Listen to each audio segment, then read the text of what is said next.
Does your student think about or talk about their future? Are there awards, achievements, skills, or experiences that they're hoping to add to their resume?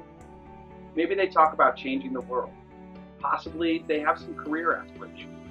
Perhaps there's something that they really want to get better at. Whatever it is, I believe it can be achieved through hard work and setting some goals. Let's talk about that.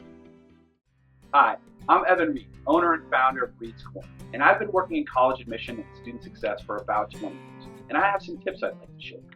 First things first, I believe goal setting is a taught skill, not a natural one.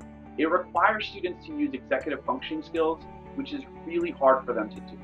And let me explain why. According to the Cleveland Clinic, executive function, which occurs in the frontal lobe of the brain, refers to mental processes that help you set and carry out goals. You use these skills to solve problems, make plans, and manage emotions. So your next question might be, Evan, what's the frontal lobe of the brain? Well, it's the largest part of the brain located right behind the forehead. It governs behavior, emotions, executive functions, language, social skills, memory, and even thinking. So here's the rub. The frontal lobe of the brain doesn't fully develop until about our mid-20s. That's why executive functioning is so hard for adolescents.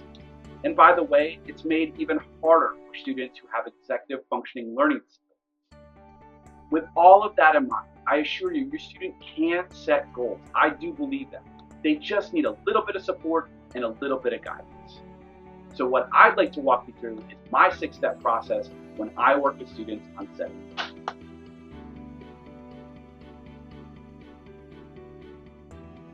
So the first step for me is to have students do some self-reflection. And I have students ask themselves some key critical questions and take notes on their thoughts, ideas, and answers. Now, I have 4 go-to questions. By all means, you should go beyond them. I do it all the time, but these are the 4 that I start with. Where do you see yourself in 5 years? What do you want to accomplish by the end of the year? What are you good at? What do you want to get better? Then, after they've taken notes and they've done some really deep self-reflection, I have them categorize all of those ideas into the 3 goal areas: academics, extracurricular, and personal. So now that students have done their deep self-reflection, they've organized their notes into the 3 goal categories: academic, extracurricular, and personal. Now it's time to start writing. And this will take time, care, and patience. I have found that it's helpful for students to have a roadmap when it comes to actually writing them. The one that I use is the SMART methodology. It's not the only methodology out there. There are lots of others, but it's the one that I found easiest to explain and the easiest one for them to write. Once students have finished writing their SMART goals, the next step is to set out some action steps.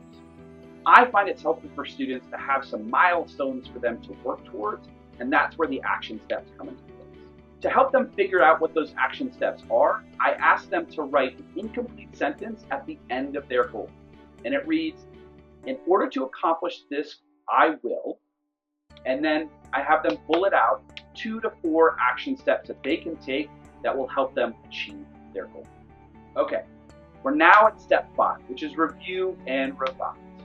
So anytime I'm working with students on any kind of writing, I always have them ask a trusted adult to review what they've written. The reason is reviewers are great at helping us clarify thoughts and ideas, catching spelling mistakes, and even catching grammatical errors. So the final step in my 6-step goal setting process is to check in.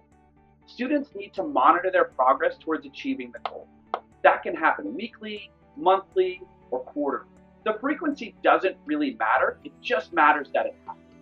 The reason is it allows them to make adjustments to what they're doing, maybe even make adjustments to the goal itself, celebrate successes, and learn from failures. I hope my tips are helpful to you. For more, check me out at reedscorner.com. Wishing you peace and love.